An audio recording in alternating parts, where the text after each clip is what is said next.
Right, good morning from Denmark. It might be good evening or good afternoon where you are, I don't know. But let's get started. I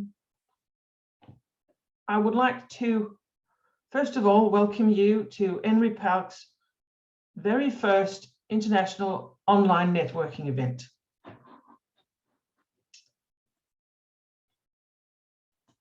My name is Lis Hammond, and I am the chair of INRePALC. And I'm just going to tell you a little bit more about INRePALC in this morning's session, a bit about background, the mission and aims for the group, the focus of this week's networking event, our strategy, and then there will be some opportunities for you to ask questions, maybe give us your ideas about what you think we should work on, and so on. The session is recorded until up to the point where participants are interacting with me. So when we get to that point, I will turn off the recording. So about this session, well, first of all, it's an introduction to this week's networking event, but it's also an introduction to the network because this is our very first opportunity to interact with the broader membership. And we would very much like your views, your comments, your ideas, because that will be our inspiration. As I said, it's recorded, but not the interactive part. When you get to that interactive part, if you want to contribute, you can either raise a hand, you should have that on the bottom of your screen, or you can set a written comment using the chat function, also on the bottom of your screen. So, what is INRePALC? Well, it's a network that has the purpose of partly understanding how people learn to live the best way possible when they have acquired a long-term condition or been through a really very adverse life event. But it is also about understanding, finding ways to help people who are not able to, what we call, adjust to a different life after an adverse event. So that is really the core of what we want to do. If we have take a look at the logo, it's an attempt to reflect this mission. So we have the red round arrow, that's the adverse life events, whether it's chronic physical condition, mental health conditions, or any other serious life events that are unwanted in any way. What then happens is that many people find ways of adjusting, but some do not. So we have the next stage is the rehabilitation, either the adjustment, but if professionals are involved, it's the rehabilitation. And hopefully in the last green bit of the logo, we hope that we see as many people as possible reintegrating into society, into their own life, and being able to move on the best way possible in view of their long-term condition or whatever is the adverse life event they have to adjust to. So that's sort of very much in a nutshell what we're working on and what we're trying to do more about. So a little bit about the background. So we founded the network on the 1st of April 2020. All the founding members were psychologists, but we certainly hope to see other rehabilitation professionals more and more in the network as well. All of us have applied and research experience in the area of health and rehabilitation. And we have this special interest, which is called psychosocial adjustment to long-term conditions. Together, we have a body of relevant research, and we have new members that have joined us since we started in 2020. So we're trying to grow both the leadership board. We are working currently on establishing a lived experience group. We have a few lived experience members, and we are currently having the membership via LinkedIn, and we are approaching 700 members via LinkedIn. Obviously, not all of them are active, but we're hoping that way to get more and more active members. So we're building our house for the moment. We are working on what's the mission, what's our aims, what's the strategy, how do we do networking, etc., etc. So that's what we're working on.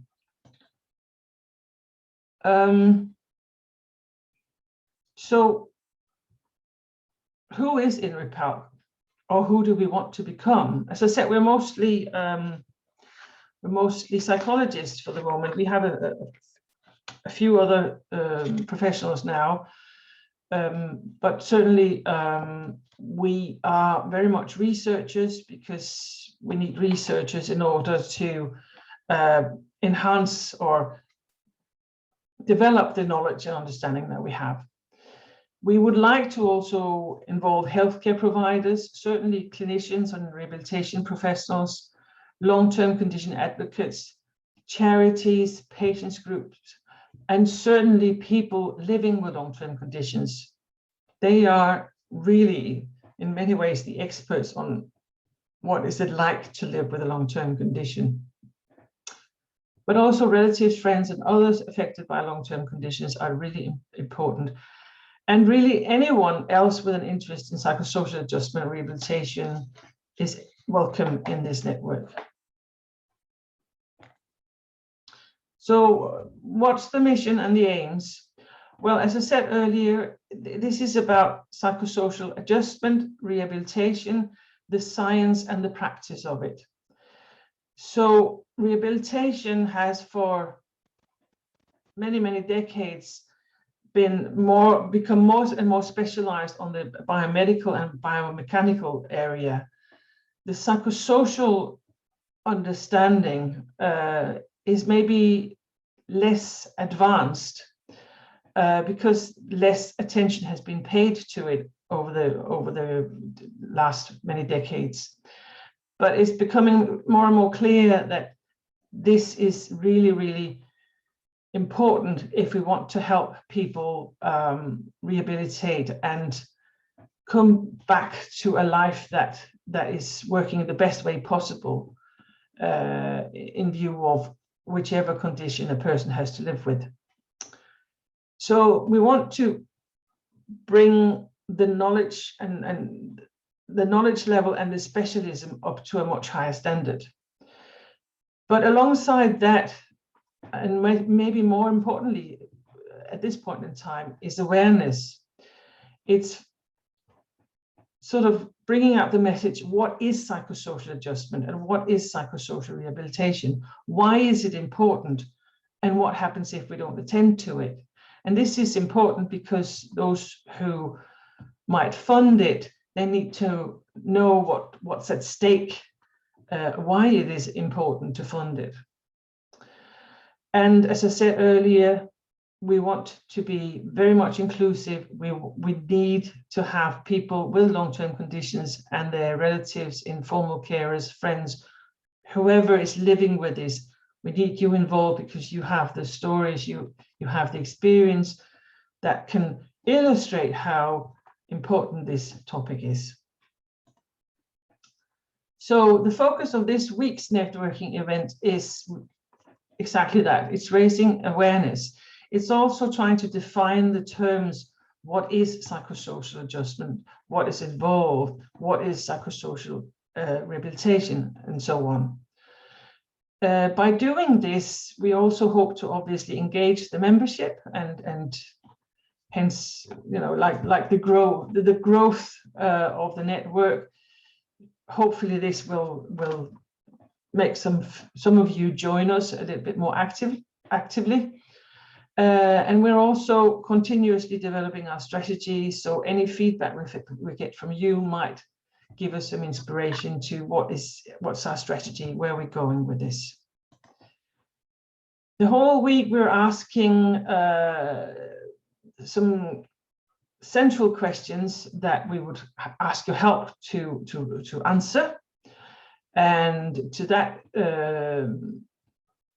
end, we have a Padlet, it's called.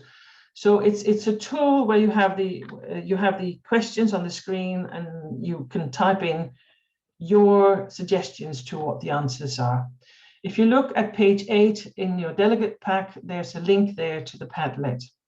We also have a facilitated session on Thursday where we'll actually go through those questions, and we might provide some of our answers and sort of to inspire you to maybe expand on that, or maybe you have some quite different ideas to what we have.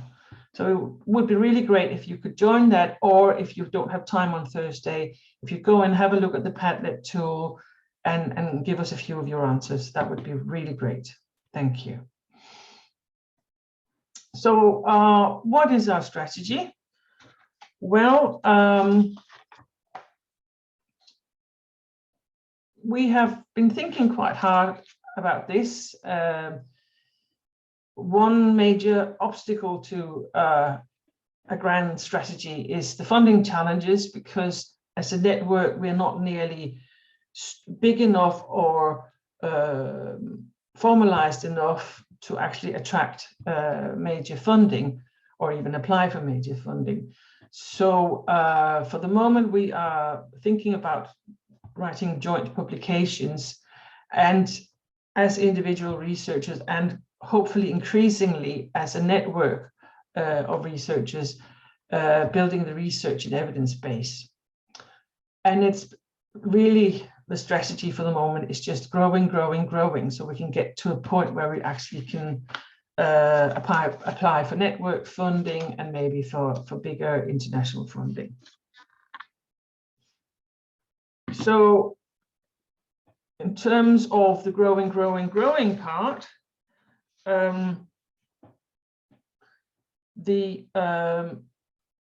are a number of different ways of getting involved.